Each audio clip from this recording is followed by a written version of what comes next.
Well, I'm delighted to be joined by Chris Allen, the manager of Devizes Town first team. Chris, tonight in the Hellenic League, you beat Highworth Town by 4 goals to 2. You must be absolutely delighted with that result. Yeah, the result definitely. Obviously, stepping up to a new division this year, it's brand new for everyone, and we knew that we needed to try and get our first 3 points on the board as quickly as possible. We've had a really good start to the season, but the 2 wins we've had so far have obviously come in both cup competitions.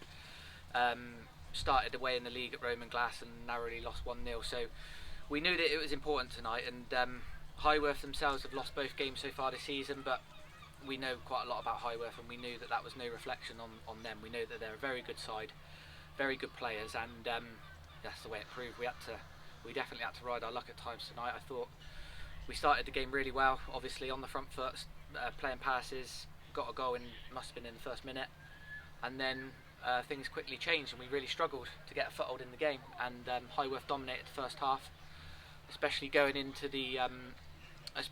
with the slight breeze that they had. They're putting lots of balls in our box from corners, and we had to defend really well, which we did up until the last minute of the first half. Got them back in the game, and then second half was a little bit more even, I would say. But yeah, over the course of the game, Highworth are going to be disappointed not to pick up any points from that game. One thing we have been able to do over the years is become a really resolute side, and when we're not playing our best, we're still able to win games of football. So yeah, chalk and cheese performance from Saturday. Saturday we were excellent with the ball. Tonight we had to be really good without the ball, and had to ride our luck at times. And in some respects tonight, the game as a 4-2 scoreline didn't feel like sort of ding dong, 4-2, but that's obviously how it played out. I mean, certainly when you went 4-1 up, you must have felt very relieved to know that with the closing moments of the game, you were going to see the game out. Yeah, I think that was the only time I felt relieved all game, if I'm honest. Even when the penalty went in to make it 3-1, you never know if they get one back like they did towards the end. So yeah, 4-1, you can finally relax a little bit knowing there's only 2 minutes left on the clock, but they still managed to go at the other end and get themselves a goal. Yeah, I don't think it was a 4-2 game. It certainly wasn't. I didn't see that many goals being scored. I think the referees give us both a penalty, which for me, neither are penalties. So you can say that kind of cancelled itself out. But yeah, we're just really pleased to get 3 points on the board, and we'll move on now because we've got a really difficult run coming in the league again. So we're talking about life now for you in the Hellenic League. In the interviews that we've done over the last 2 seasons, you've been plying your craft in the Western League. What differences are you seeing in the teams that you've come up against so far in terms of the style of play and the standard that you're coming up against? It is. I would be lying if I said it isn't a big jump up. It's a big jump up in standard in terms of with the ball. Everybody's fitter, everybody's sharper, everybody's quicker to the ball. And no disrespect to Bitten in any way, because they're a very good side, and we've always struggled against them. But Saturday showed against Bitten how far we've come.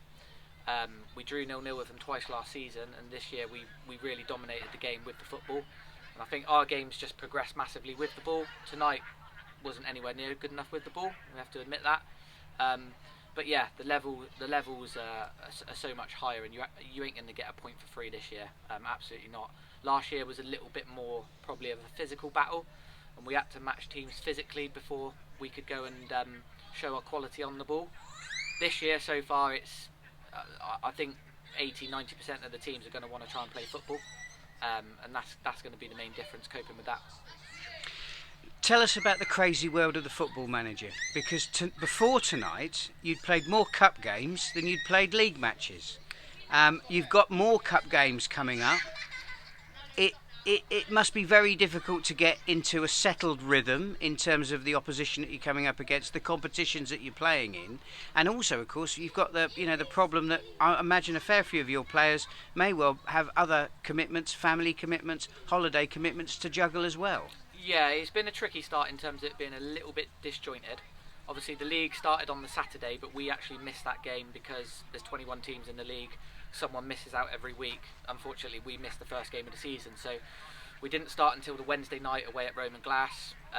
We've obviously played that league game, and then we've had a 2-week break from the league again to fit in the cup competitions. And yeah, we've made it clear that we want to try and do a little bit better in the cup competitions this year. We knew that the reward for winning in the FA Cup could potentially land us a tie with Melksham on Saturday, which is massive for the club and one we're really going to enjoy. And then equally the FA Vars, you know, we're at a standard now where we want to try and have a good little run in the FA Vars.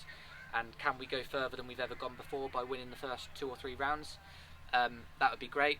And then we'll focus on the league games as they come. But as it stands so far, we haven't had a Saturday league game, and that will be the case again on Saturday when it's back to FA Cup action.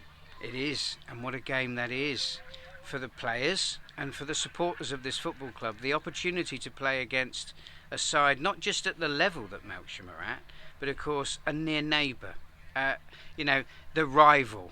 There's so many narratives. There's so much to say. It's a game that sells itself. We don't really need to do that, do we? But I know that it's a club that you know well. It's a manager you know very well. This is an incredible game for both football clubs. Yeah, absolutely, and it's massive for us. Like I said, where we've come from the last 3 years, to be hosting an FA Cup tie in general is massive for us. But to be hosting an FA Cup tie against Melksham we could only have dreamt of that, if I'm honest. So early on in the season as well. I'd imagine it's going to be a really good crowd. The players are going to enjoy it, and I know it's very cliche, but of course it is a bit of a free hit for us. We're not expected to win, but we're going to go into it and give everything we can. You know, I've got so much respect for Melksham as a club, and obviously Kieran worked closely with him for so long. I class him as a very good friend away from football. But obviously on Saturday it's football, and Kieran will want to win as much as we do, and neither side will want to lose. And I've just said to the players now, look, go and recover. Come Saturday, enjoy it, enjoy the moment, because we don't get to play in front of crowds as good as it will be on Saturday very often. And yeah, enjoy the moment and see what happens come final whistle. Not a bad week to be a Devizes Town fan. A great win tonight in the league. What a game to come up at the weekend. Up the town. Cheers, Ian. Thank you.